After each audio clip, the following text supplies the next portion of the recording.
Bowling balls are pretty heavy, you know that. And so it's not a huge surprise that a bowling ball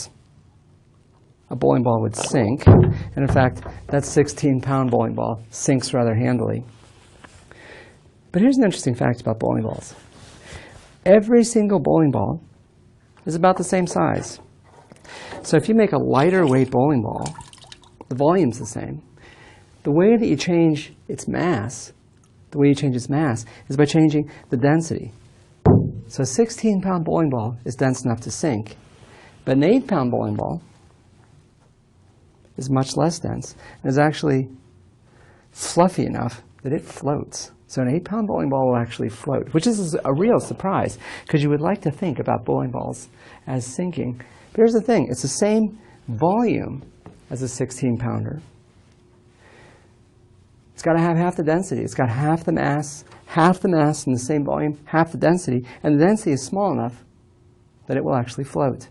And that relates to the problem. It's a somewhat artificial problem, but kind of instructive that we're going to look at today. Bowling balls have a circumference of 27 inches. An 8-pound bowling ball will actually float. What extra downward force is required to push it under the surface? Now, first off, let's ask this. Why would an 8-pound bowling ball float? We'll give you some choices. And of course, this is something we talked about at the start.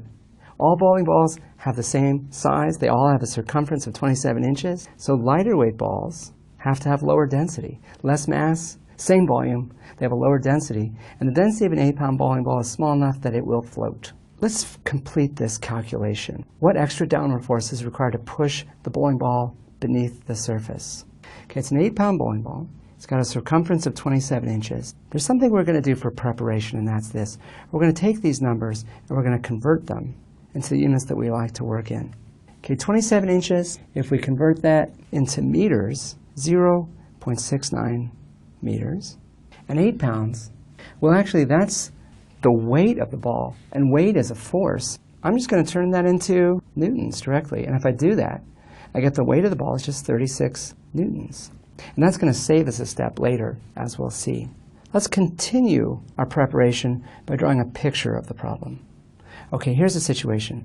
I've got water, and I've got a bowling ball, and it's floating. So some of the ball is still sticking up above the water. That's how we start.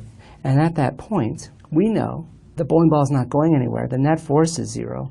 The downward weight force is just equal to the upward buoyant force. So the buoyant force is equal to the weight force. Okay?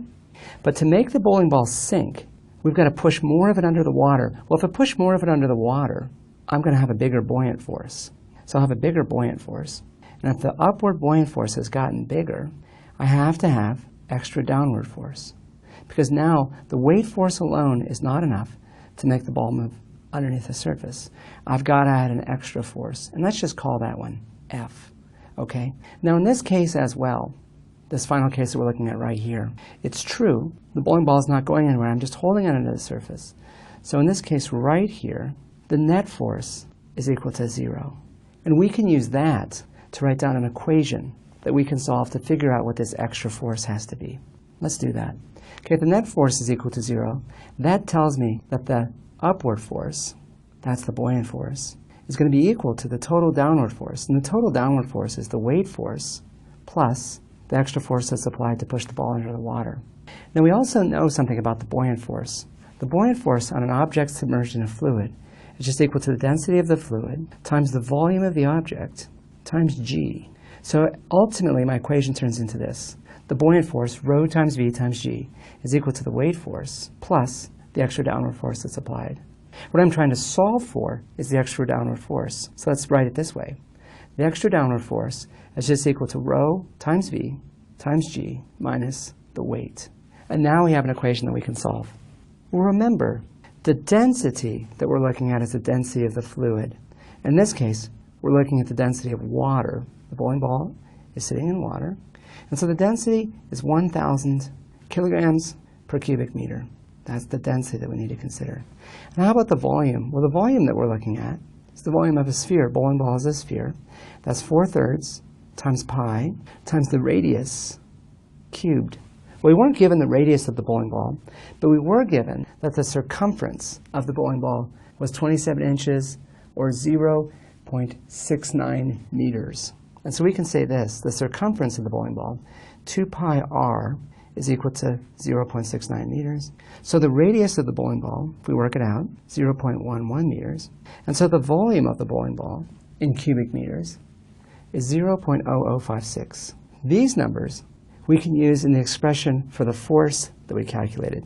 Let's do that. We said the force required to submerge the bowling ball is equal to the buoyant force, which was the density of the fluid times the volume of the bowling ball times g minus the weight force.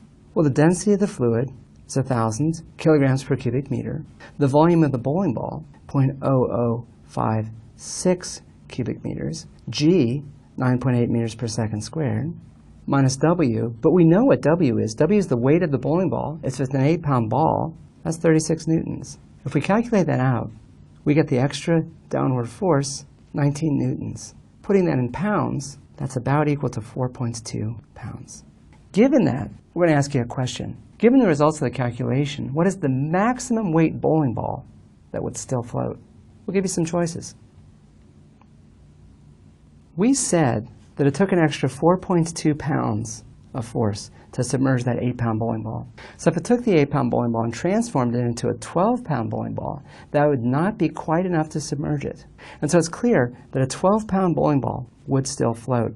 Another way that we can look at it is this. We can say the buoyant force on any bowling ball is just equal to the density of the fluid, and if it's water, that's 1,000, times the volume of the bowling ball, and for any bowling ball, it's 0.0056 cubic meters, times g. So for any bowling ball, the buoyant force is 55 newtons. 55 newtons is just a little bit more than 12 pounds. And so a 12-pound bowling ball will float. And so the answer to the question, 12-pounders will float. Now let's take a look at our answer and see if it makes sense. Let's take a look at the ball as it's sitting right here. This is the case where the bowling ball is partially submerged. So right now, the downward weight force is equal to the upward buoyant force. Okay? It looks to me like about 2/3 of the bowling ball is underwater. The downward force, it's the weight of the bowling ball, that's 8 pounds. So the upward force is 8 pounds as well. So 2/3 of the volume of the bowling ball being submerged gives an upward buoyant force of about 8 pounds. And that means if I took the entire bowling ball and I submerged it, I'd be getting half again as much upward force. I'd be getting about 12 pounds of upward force. So that means it would require me to push down with a force of about 4 extra pounds. And in fact, that feels about right. Here's another thing I want you to notice. As I take this bowling ball and I push it under the water, watch the level of the water, and it rises. That's the displaced volume of water that's ultimately providing the buoyant force that we see. And we can work out, too, how much extra force there is from that water. If you work it out, you get a similar result. So if I look at the results of all the calculations, everything works out about right, about as we'd expect, which is not a surprise. Physics is about the world around us.